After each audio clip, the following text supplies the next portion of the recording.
Hi, this is Greg Thomas, and welcome to the Welsh American or Cymraeg Channel. Individuals of Welsh descent had a profound and significant impact on the founding principles of the American Republic. In this video, we will look at the example and personal sacrifice of William Floyd. Stay tuned to the end of this video.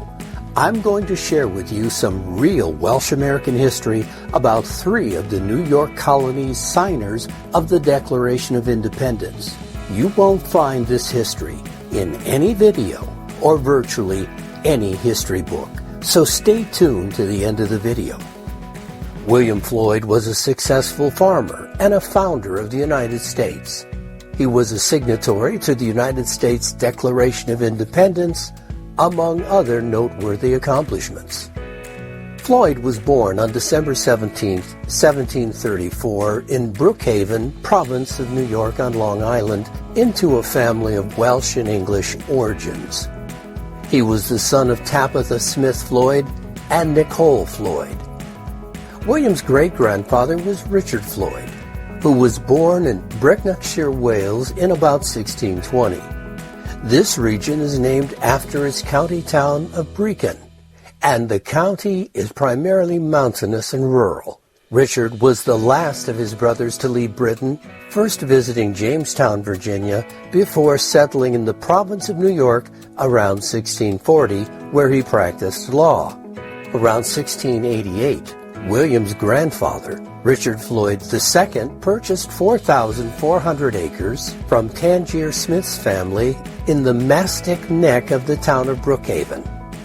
William's father, Nicole, built a house there in 1723, where William was born.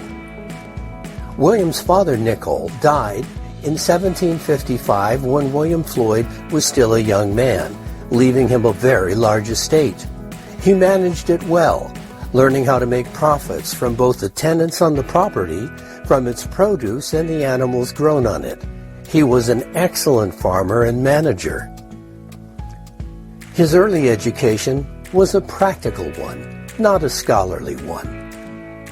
As wealthy landowners, the Floyd family acquired stature and influence in his community. The manor house included visits from an extensive circle of connections and acquaintances, including many persons from distinguished families with excellent formal educations. William had a fine writing hand, as evidenced by his signatures.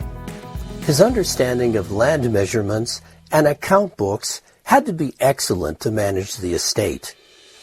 The property was highly productive with grains, forage, vegetables, well-stocked cattle, and fruit trees.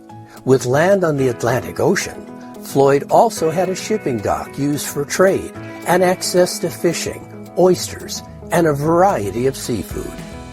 His accounts tell us that he dealt widely with carpenters, brick masons, blacksmiths, butchers, and a variety of tradespeople. Floyd, with his excellent connections, became increasingly prominent in the politics of eastern Long Island. Like so many of his neighbors, Floyd had strong ties to Connecticut.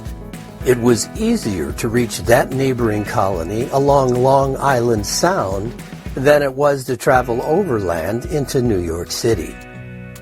He became a member of the Suffolk County Militia in the early stages of the American Revolutionary War, eventually becoming a major general. In 1760, Floyd was married to Hannah Jones, who was born in Southampton, New York, and was the daughter of William Jones. Together, they were the parents of 3 children. The colony of New York elected 10 men to attend the Second Continental Congress. But because of other commitments, either local or colonial obligations, only 4 of them, including William Floyd, attended and presented their credentials. He probably arrived in Philadelphia on the 10th of May, 1775.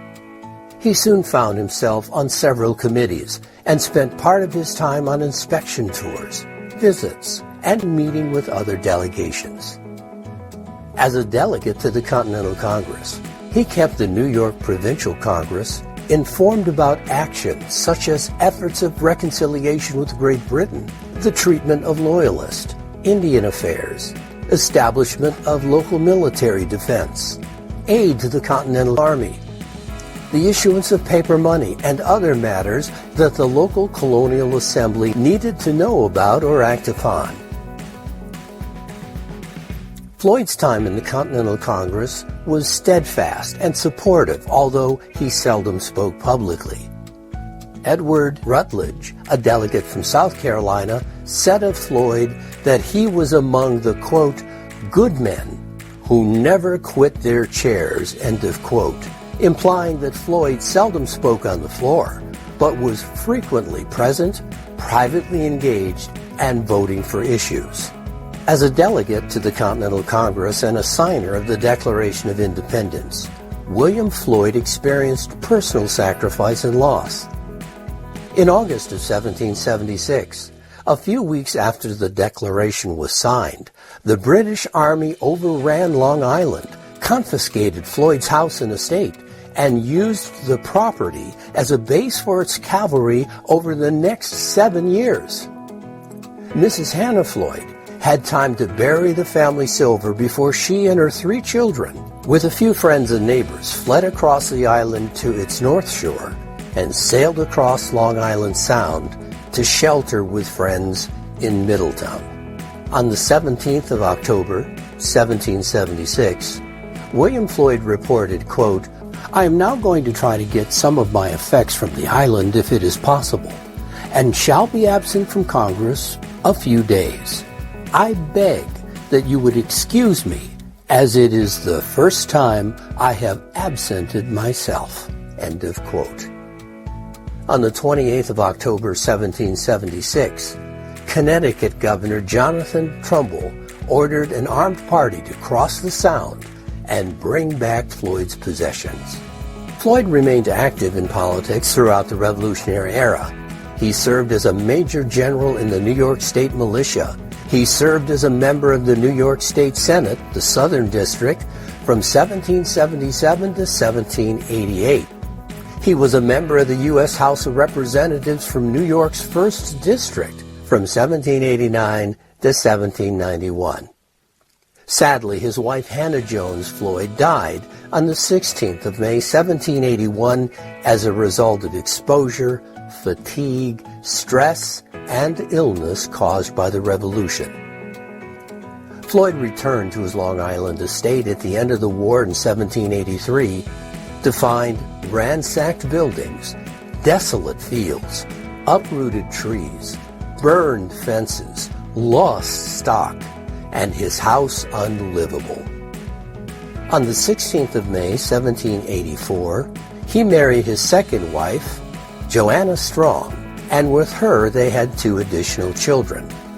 In March of 1789, he was elected to the first United States Congress under the new Constitution as an anti-administration candidate and served until March 3, 1791. Floyd was a presidential elector in 1792, voting for George Washington and George Clinton. William Floyd, for whom the town of Floyd, New York is named, became a resident of Oneida County.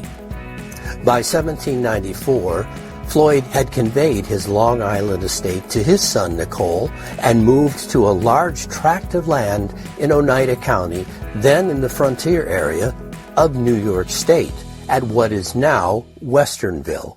And William built himself a new home, almost a copy of his old estate at Mastic. Floyd was again a presidential elector in 1800, voting for Thomas Jefferson and Aaron Burr, and in 1804, voting for Jefferson and George Clinton. Floyd was a member of the New York State Senate, the Western District, in 1808. He devoted himself to public service in addition to managing the Floyd family business. In 1820, at age 86, Floyd was again chosen as a presidential elector, but he did not attend the meeting of the Electoral College, and Martin Van Buren was appointed to fill the vacancy. Again, later in life, Floyd lived at his now historic house on Main Street, at Guilford Hill Road in Westernville, New York. Built in 1803, it was declared a National Historic Landmark in 1971. The house is a private residence and is not normally open to the public. There he resided for a number of years in retirement and died on the 4th of August, 1821, and is buried in the Presbyterian Cemetery there. His second wife, Joanna, died there on the 24th of November, 1826. In addition to the latter house in Westernville is the original plantation, owned by the Floyds for generations of the family. Located in Mastic Beach, New York, the William Floyd estate is a center of local and national history spanning 250 years. It was William Floyd's home from 1734 until 1803, when he gave it to his son Nicole. Over the years, the estate became a summer home and eventually donated to the National Park Service in 1975.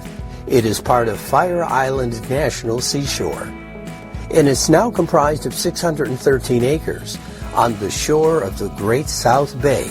The estate provides miles of flat terrain with extensive woods, grassland, wetlands, and marked trails for walking and biking. The two William Floyd houses are believed to be the only surviving homes in New York of the signers of the Declaration of Independence. The Mastic home is reputed to be the best preserved and oldest manor house in its part of Long Island. In recognition of his service, there are several schools, a road, and a library named after William Floyd, including the town of Floyd in Oneida County, New York. Now, I'm going to share with you some real Welsh American history about three of the New York Colonies signers of the Declaration of Independence. You won't find this history in any video or virtually any history book. Here is a little-known fact. The colony of New York had 4 signers of the Declaration of Independence, and 3 out of 4 were Welsh Americans. Signers Lewis Morris, William Floyd, and Francis Lewis all had Welsh descent.